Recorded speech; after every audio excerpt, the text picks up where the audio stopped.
Well, there's no single thing that keeps a nation going better than a good economy. A sound economy keeps the populace happy. A happy populace breeds great citizens, and great citizens build more powerful nations. When the economy struggles, only a few smile to the bank, which is dangerous for the direction, sustenance, and prosperity of any country. The economy is the heart, and of course, it is the start and end of everything. Nigeria's economy is struggling and not in its most excellent state. That's our focus on the VSA today. Welcome, I'm Sulaiman.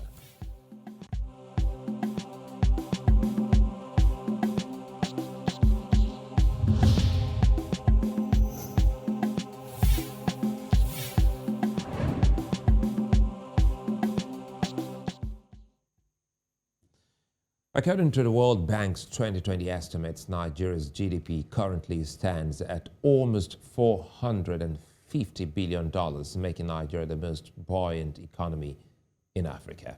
Now, the story comes with a touch of difference when the standard of living of the average Nigerian is measured. More than 40 million people are in poverty. More than 20 million are homeless. Millions of youth are unemployed. Food prices are over the roof. And the naira, that's the currency of the Nigerian state, is crashing. Nigeria's economy is too dependent on importation with little to no production happening. And of course, with an import bill that's enormous to be maintained, there is a ripple effect on the currency and the standard of living of the ordinary citizen. Diversification has been paid more lip service than actual actions, with petroleum still contributing about 90% of Nigeria's foreign exchange and more than 44% of its income. These problems are not exclusive, experts have said, as the reasons behind the struggles are clear for all to see. Now, foreign direct investment has reduced drastically in Nigeria, and companies are moving out and divesting. The ease of doing business is suspect, and startups are hardly growing. It takes a lot to build a good economy, and Nigeria is not doing enough. That's according to experts. Joining me to look at this, I have experts with me: Taiwo Akerele, who is the Country Director of Policy House International, and Dr. Nweze, who is an economist with the Pan-Atlantic University. Gentlemen, good to have you both join me. Let me start with you, Taiwo Akerele. Are we dealing, that's Nigeria now, is Nigeria dealing with mysterious times in terms of the economy? Is the country facing anything other than what people are actually going through at the moment? Thank you, Sulaiman, and I'm very excited that you are having me once again today to look at issues around the Nigerian economy and the crisis associated with it. Well, you've said it all in your introduction that Nigerian economy is facing a lot of crises. And with the World Bank data that you reeled out, it is very obvious that we are in hard times. 61 years after, I think it is high time that the Nigerian government reviews its economic policies and understand whether the economic policies that they have adopted in the last 60 years are sustainable, if they are actually contributing to the quality of life of the citizens, and if Nigeria is actually at par with, its counterparts that got independence the same time with it. Sulaiman, you agree with me that when Nigeria got independence 61 years ago, there was a lot of hope that Nigeria was going to be the pilot of the African Renaissance. There was a lot of jubilation, celebration, and of course, pumping of champagne by even our compatriots in other African countries.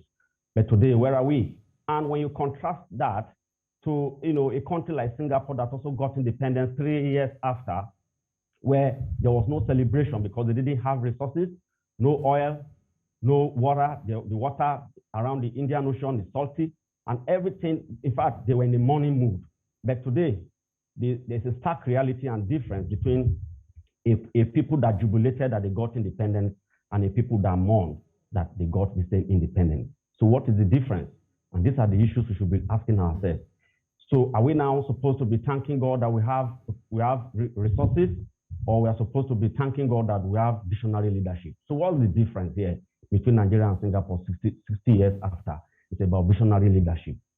So when you look at the quality of life of an average Nigerian, we have lost the quality of life that we inherited from the British colonial government. We have not, in fact, invested in the infrastructure that we inherited. The colonial legacy infrastructure that we inherited have been lost. There has been no major investment. Our national development plans have not been implemented to the latter, and successive governments have not consolidated on the gains they've got from their predecessor government. And that is where the Nigerian economy is today. And you can look at how the kind of brain drain that Nigeria has witnessed in the last 30 years. Today, it is Saudi Arabia that is recruiting our doctors after we have subsidized the training of those doctors.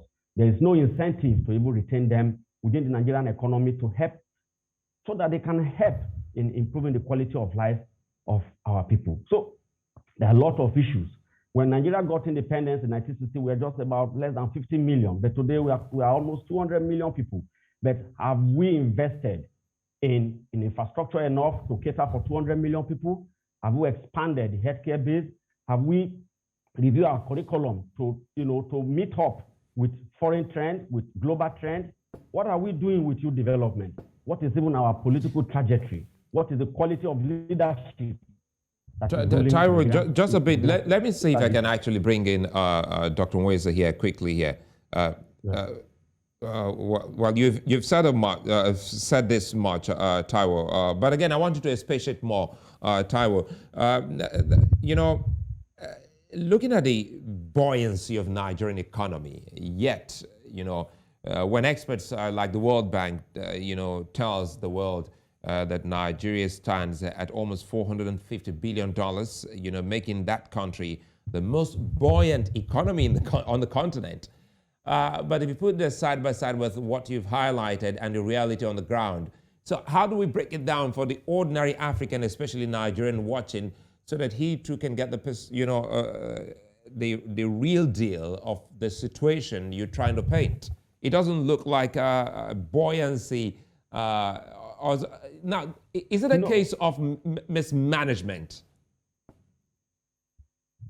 Yeah, I think it's buoyancy. In absolute terms, you can say we are buoyant, that your country has a GDP of $480 billion US, and you are the number one, economy, the biggest economy in Africa, but you have a poor population. So it means that in essence, your GDP is nothing. It's not comparable. It's not impacting on the quality of life of your people. In other words, you have a buoyant economy on paper, but it's not reflective of the quality of life of your people.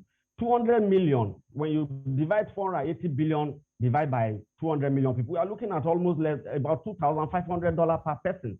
What can 2,000, and that is on the average. And there are people who live on, millions of people live on less than $1 a day. So the productive sector is not there. The SMEs are not formalized. The tax base is weak. The Nigerian economy is mostly informal. And until we formalize the SME sector, we formalize the economy on a significant basis, your $418 billion is just in paper, because that is the total amount of trade and services and manufacturing, everything around the economy comes to about $480 billion.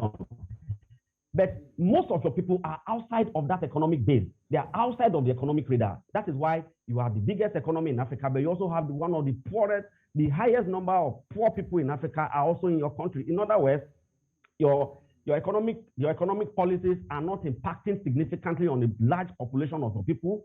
That's number one. Number two, your fiscal policies are also not impactful.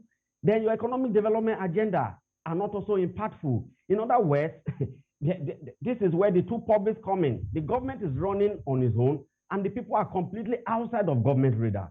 And that accounts for why, yes, the World Bank and the IMF and all the Bretton Woods decisions can categorize your country as buoyant in terms of absolute numbers. But how has this impacted on the quality of life of your people? That is the question we are asking ourselves today. Taiwo Akerele, again, sorry to butt in there. Yeah. Before we even get to that question, it wasn't like this in Nigeria, even in the last 10 years. So many were... Yeah, because Yeah. Many thought, sorry, let me land on this. Okay. Many thought that Nigeria was almost getting out of a mono economy, looking at agriculture and even other mineral resources that were being, mined in some other parts of the country. So what went wrong?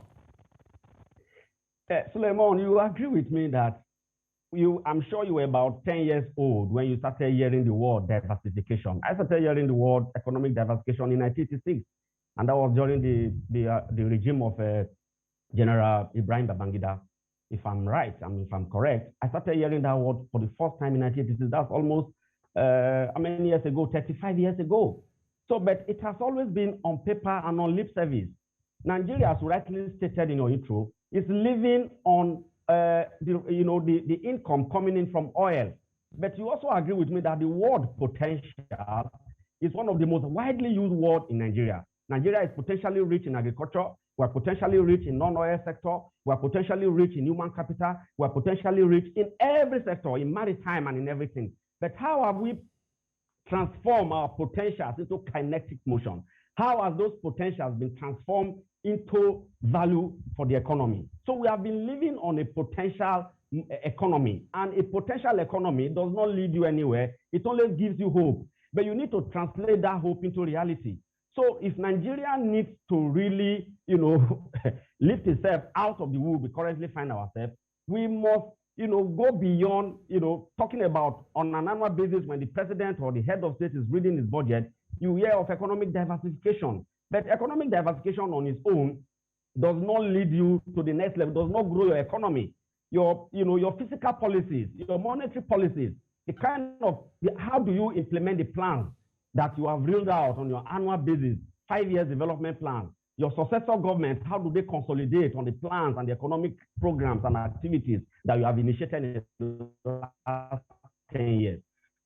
So when you see that Nigeria is potentially shows that there is a linkage between economic policies and economic policies implementation. You can have it on paper, but when it's not implemented, there's no political will, the infrastructure is not there, the framework, even the rule of law to support economic policies are not there, and they are weak, and they are subject to manipulation by successive governments, then you continue to be on a reverse gear when it comes to economic growth.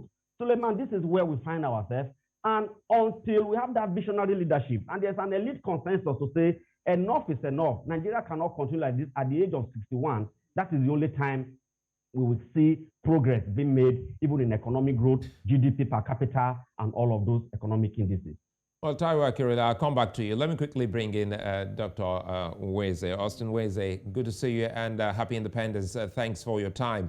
Listening to Taiwo Akerele, it reminds me of some of the key things you had also mentioned. You're looking at the economy of Nigeria, it looks good on paper, and experts like yourself will tell you how potentially great the country is. But in reality, you go around, and I recall on the program, the last time we spoke to you, you were somewhere in southeast of Nigeria, specifically in Abakaliki, and you see people, tilling the soil, making, ends meet. And at the end of the day, it still means just one mono economy. And you keep asking the question, what about the Abakaliki rice farmer? What about the woman who is also into some other form of business in other part of the country? So what exactly is Nigeria dealing with when we say the economy is nosediving and not looking good?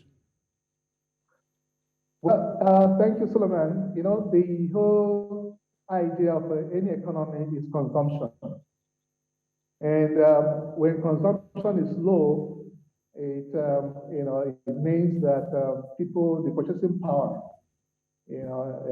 people don't have personal income, they cannot afford certain things. So it's right now the people are grinding, and it's not good. It's not good at all. Every family you go to, the low purchasing power is there. Families can't send their children to school. They can't afford, for those of you that are schooled in Nigeria, I used to hear 010, you skip breakfast, have lunch, and skip dinner. And there's so many pressures are coming in from, relatives, friends, and all that. So, everybody is feeling the pinch. So the whole thing on paper looks good, but in reality, it's a different ballgame. And in some states, you discover that the biggest business there is the government or politics. So it's quite disheartening that we have really allowed ourselves to drift to the point where we are right now. There are two major ways that government run any economy, through the fiscal policy and the monetary policy. Those are the two basic ways that they run the economy. And when they want to expand the economy to create jobs and all that, what they usually do is to reduce interest rates. And don't forget that interest rate has a way of influencing the entire economy. So it's, right now the interest rate is high, and then again, insecurity everywhere. Insecurity is high as well, because any investment that you make will, investors are looking for where the security of lives and property, okay? So, and you find that the fiscal policy side also of the government is weak as well. And then everything, the burden is on the central bank, who manages the monetary policy end. Okay, so and the policies are also faulty. Inflation targeting and stuff is not the right thing for us to be doing right now. Okay, what they should focus on, how do they manage some of these things? Yes, if they reduce interest rates, companies can borrow. They can also, they can also, once they borrow, they can expand their this thing. And domestic production, every policy should be geared towards domestic production. If they want Nigeria to get out of the woods, domestic production in the sense that, they look at the key areas. Okay, like, tourism may not be doing well now because of COVID, all right? But manufacturing, every aspect of manufacturing must be, there be a transition from raw material base to industry. We have not been able to achieve that, okay? We're during seasonal periods where harvest, you find that cost of prices of goods come down, agri-produce come down, okay? And then the cost is fine, and again, we need to get into commercial farming, not just subsistence level farming, okay? We need to really focus on commercial farming. And agriculture, which is our mainstay, supposed to be 95% science and 5% work. But what we find is that the reverse is the case in Nigeria. It's 95% work and 5% science. We need science to get a better yield, better medicine that will give us a better yield, better crops that is more nutritious, health-wise. And then, rather than having people doing all of this thing, we can have some of the machines that can do some of these things. Let me come in here quickly, Dr. Nweze, because the whole essence now, we're looking at all, the problems Nigeria is dealing with economically speaking. Time was when Nigeria exported a whole lot of locally produced goods, oil palm, textiles to the world. And I also recall then the textile industry employed as many as 300,000 Nigerians. So what has to be in place for diversification to be on ground running? Okay, now there are two things that we're talking about diversification. Diversification is one aspect of the challenge. The other challenge is decentralization. Decentralization helps so that when you diversify, it could still be concentrated in Lagos, Abuja, Port Harcourt. But when you decentralize, I don't need to come to Lagos to make my business, I can manufacture in my village. You discover that, the economy is concentrated in few areas, and it's only when you get to those areas that you can actually make a meaningful contribution to the economy. Okay, so we need to not just diversify the economy, but decentralize the economy. For instance, the textile you mentioned in Kaduna and some other places has been taken over by the Chinese, because one is that the cost of production, and let me tell you, the major challenge the manufacturing sector has is power, because power constitutes between 65 and 85% of manufacturing components. So by power you mean by power you mean electricity, right? Electricity, yes. So once we get electricity right, we have taken a major cost component sorted out. So the prices of goods and services can now compete internationally. Okay, cost of labor is not much, compared to other places. Okay, so you find that if we are able to strategically, there's no strategy anywhere. There's no strategy. But once you have strategy, it's okay. In the next 5 years, in the next 10 years, this is the medium term, the short term, the medium term, the long term. Then that's how you plan the economy. What can we do to create wealth for the people? Nigeria is not structured to create wealth for the people. And don't forget, the economy cannot move unless the politics also moves. The two must go hand in hand. So let me quickly bring in Taiwo before we go on the break. Before we start talking about possible solutions. Taiwo, you've heard Dr. Nweze there, and he's touched on quite a number of things you have also raised in your opening. And key amongst them is the word, I go back to it, diversification. And he's also said something about the fiscal and the monetary policy of the government and decentralization. I want us to find a convergence. Let us in what you think about the issue of decentralization as analyzed by Dr. Nweze. Sulaiman, thank you very much. Can you hear me? Absolutely. Okay, so I will take you back to 1955 when Nigeria practiced regionalism. And when Nigeria practiced regionalism, that was a period that the regions made significant progress across Nigeria. And that was a period a lot of industries were established between 1955 and 1965. And a lot of political powers were decentralized.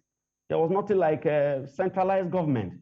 So politically, Nigeria was decentralized. Economically, Nigeria was also decentralized. And that was when, economic pundits and future seers, they predicted that Nigeria was going to be the pivot of African economic renaissance.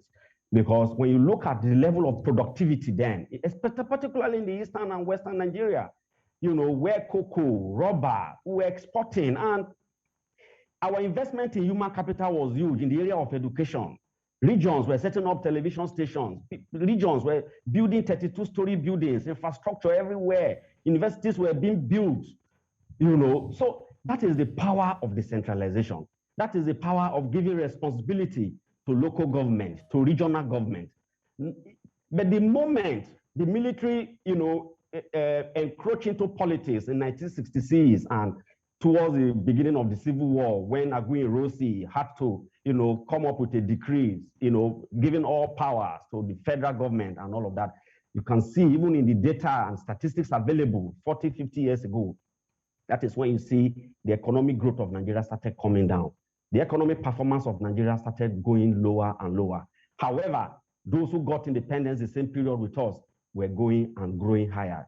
The productivity per capita was also growing. In the area of, when you talk of South Korea, Singapore, and other countries that were at the same par with us were doing well as a result of the political choices, the political decision they made to empower the regions, to ensure that local government were strengthened. Sulaiman, when you were growing up in those days in the Bender state, you could see local government were constructing roads. They had equipment in local government secretariat.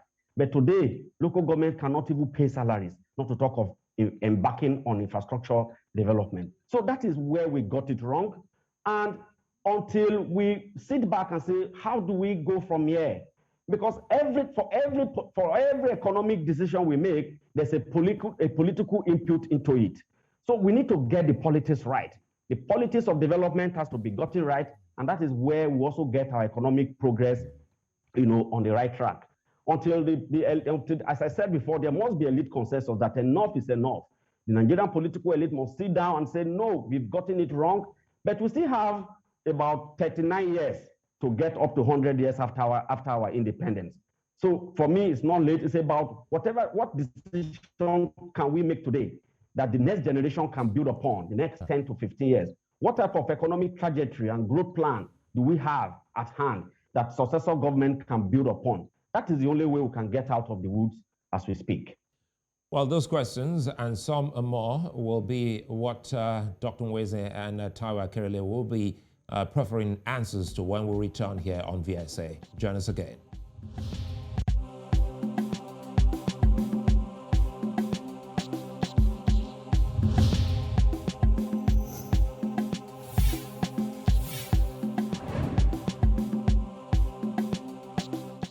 Well, welcome back. With the COVID-19 pandemic testing many economies in 2020, Nigeria's GDP contracted in reaction to it. The fourth quarter of 2020 and 2021 has seen improvements in the GDP, but the standard of living of an average Nigerian hasn't had much improvement, if not worse. Food prices have skyrocketed and the cost of living is high, while the household income has also shrunken a lot. Nigerians' disposable income has reduced, household remittances a lot reduced, and earnings from the diaspora have also been affected, with fingers pointing to the decline of the naira. The central bank, that's the official banker of Nigeria, has on different occasions attempted to rejig the economy, but its policies, which many complain are restraining and not encouraging for business, have hardly worked, even though the central bank thinks otherwise and some other experts. The economy is in uncharted waters and needs frank and instant solutions, and that's why we have experts here on the square.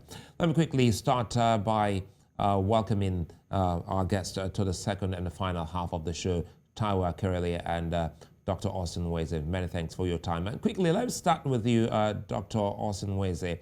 You know, listening to some of the arguments for and against on the central bank, and good thing it was you who reminded Nigerians of fiscal policy and monetary policy, as well as decentralization. Those two are what usually the central bank would want to really, work on.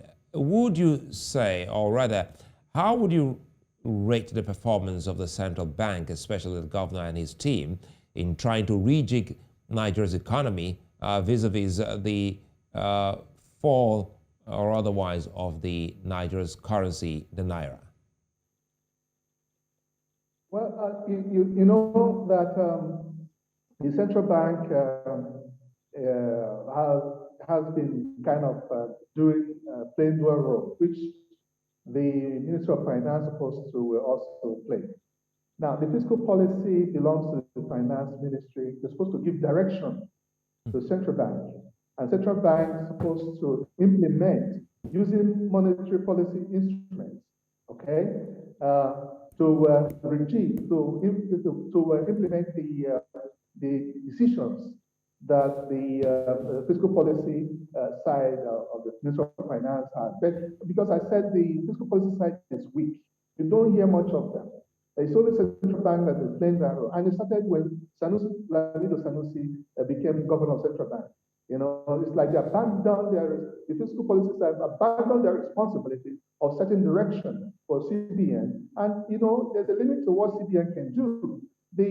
What I call the unholy trinity of interest rates, foreign exchange rates, and inflation, okay, which is within the purview of the central bank for them to manage.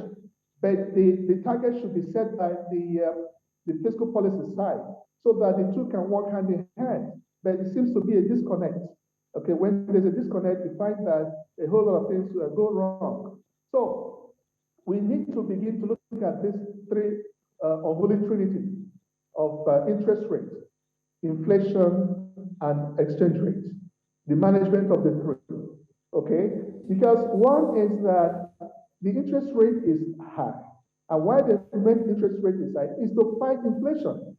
And I've always argued that that target for a developing economy like Nigeria is wrong. That policy is faulty. Okay? Yes, it's good that once you make policies that we continue to increase domestic production so that we begin to consume a minimum of 75% of what we produce, we can consume 75% of what we consume. Then that way, the economy will be creating jobs for ourselves. But if we depend on importation, there's no way we can get out of this thing, because if we make some money, the money filters away through exchange rate, so for importation. So that is a major challenge. Management of these three unholy trinity, the interest rate, and then they should stop inflation targeting. They should stop it, and then let the policy like the exchange rate they have devalued how many times now? I think the exchange rate is about 575, almost 600 naira to a dollar. And that is the policy you have when you are export oriented. Your strategy is to export. Okay, since your strategy is not you don't have much to export except the raw material. Okay, then there's no point. What you have to do here in the short term, the inflation may be high, but once you focus on the domestic production, okay, assisting domestic production, manufacturing is the mainstay, so that the farmers from agriculture, if you make transition to manufacturing, so that we can increase the value chain. Okay. Let me bring in Taiwo here, Dr. Nweze, a bit. Apologies, I'll come back to you. Taiwo, listening to Dr. Nweze, one of the key things, the word there, or rather the slogan in Nigeria, I think is grow Nigeria, buy Nigeria to grow Nigeria economy. And that's a move by the Central Bank of Nigeria, possibly to increase or rather raise output so that Nigeria can have much more from within to even to the outside world. How would you rate that policy? Because it would seem as if that policy hasn't actually given the desired result, because Nigerians are saying they haven't actually felt it. Thank you, Sulaiman. Actually, that policy of, grow Nigerian economy, use Nigerian goods, patronize made in Nigerian products, is one of the best policies that you can ever talk about, that you can ever, conceptualize. A lot of countries have implemented that policy using different methodology, but the same objective, and theirs has been result-oriented. And I want to give kudos and credit to the Central Bank of Nigeria for coming out with that policy, which was actually aimed at rejigging the Nigerian economy, ensuring local production, and of course, encouraging demand, and demand and consumption of our local product. But how has it been impactful? That is the question that we are here to answer today. Sulaiman, there is no political will. When Professor Claude Ake in 1995 talked about, he wrote his book, Democracy and Development in Africa, he said, why are people complaining that there's no development in Africa, that Africa is not developing? He said development was not in the agenda ab initio. This is written in his book. So for me, it's about, if the Nigerian political elite buy into the objective, the policies that has been initiated by the Central Bank of Nigeria to rejig the Nigerian economy. So, and that is where Dr. Nweze's argument comes back to be relevant. There is no communication. We need to have a linkage between monetary policies and fiscal policies. You can see that there is lack of coordination between the objective, the focus the CBN wants to achieve, and the goals that CBN is actually targeting. Vis-a-vis what the Federal Minister of Finance is targeting. I think that they need to collapse whatever interest they have for the benefit of the Nigerian citizen. Sulaiman, let me tell you that CBN has a lot of resources that they have earmarked for oil palm production. I mean, when I was in government, I'm aware that they made a significant investment, and they are ready to invest in oil palm production to revitalize the palm oil sector, which was a mainstay of Nigerian economy, pre-1970. And they also made investment in the textile industry. Now, the key question for us now is that why are we not feeling the impact? Why are we not reaping the dividends of such, targeted policy by the CBN? These are questions that should be directed at the political class. So the CBN is doing its best, but the monetary part and the physical part there has to be a coalition. There has to be communication so that the results and objectives are also clearly spelled out. Let me tell you, Sulaiman, the Chinese, how have they gotten it right? Is because the political class took control of the economy. Because they know that if they don't take control of the economy, the people are going to remain poor, the economy is going to be unproductive, and there will be social crisis in their hands. Today, we have a huge social crisis in our hands because the political class don't think that the economy is significant towards lifting the poor people out of poverty. Until that is achieved, whatever we say here today, we go back to the drawing board. Let me tell you, and let me remind you once again about all the economic policies of previous government. We have the needs agenda, we have the 7-point agenda, we have so many, like 10, Operation Feed Nigeria, Operation Green, so many programs, Vision 2010, Vision 2020. Now, the question we should be asking ourselves is that as lofty and idealistic and well-applauded documents that were put together under such policies, where are the results? It is because there is no implementation plan, there's no M&E framework, there's no agenda for us to even achieve results in the first instance, for us to ensure that the people feel the impact of some of those economic policies. I think Dr. Nweze can also help us here to weigh in on what you've just highlighted, because he's also an expert in communication. Dr. Nweze, listening to Taiwo, some of the key things will mean that there is a disconnect, looking at the policies and also trying to also sell these policies to the political leaders as well as the people.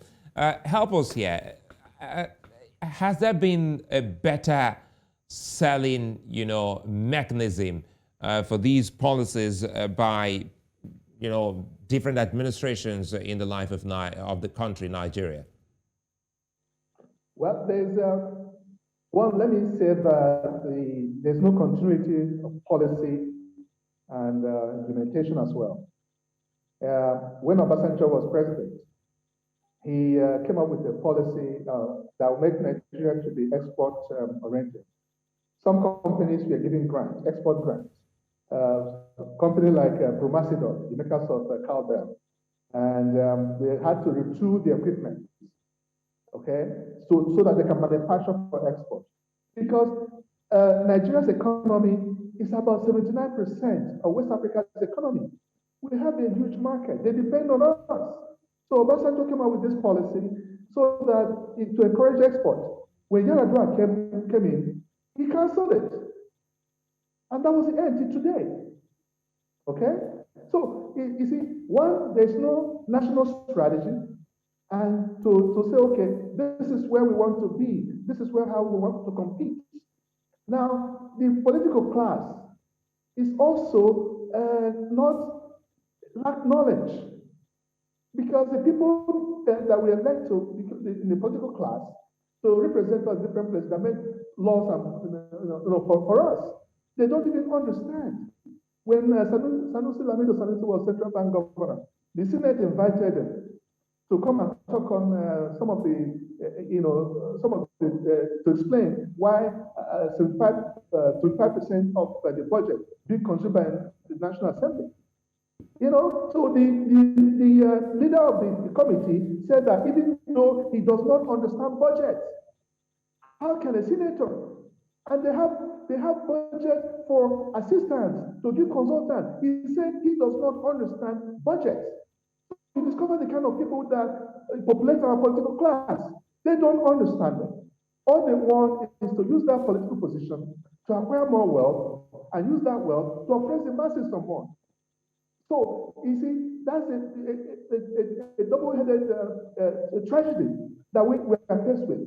Now the political class lack knowledge of the economy, especially, and then the management of the economy, they're making wrong choices.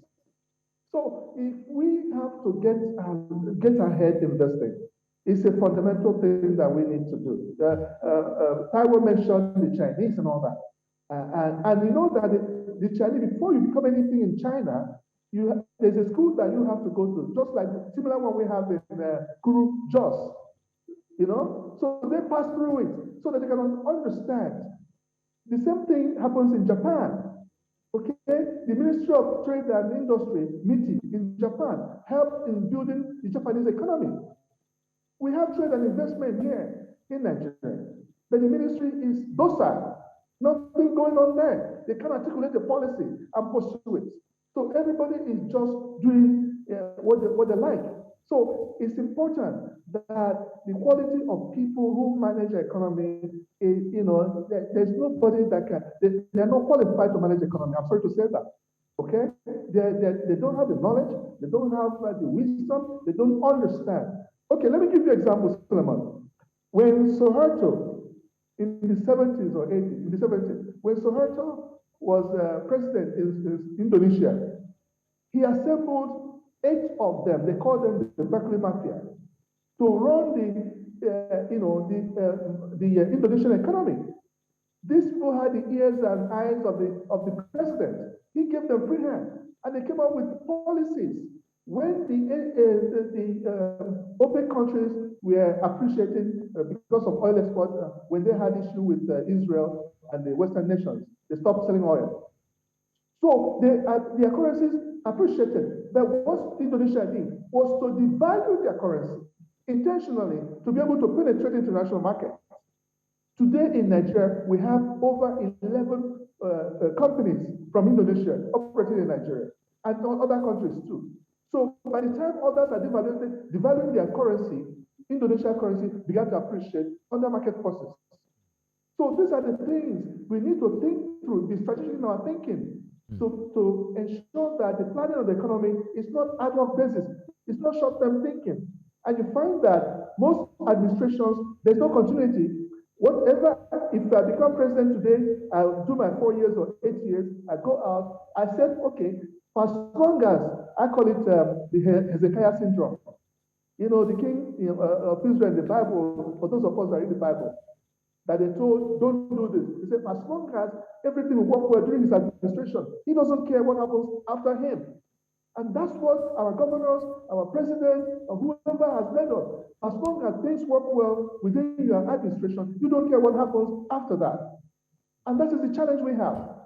We don't have the long-term thinkers, moonshot thinkers, that will look at the whole economy, the whole politics, and say, okay, look, we have to do this for generations unborn, so that they'll live in a country and not run out. You know how many people that die trying to cross over to the other countries? It is sad. Eh?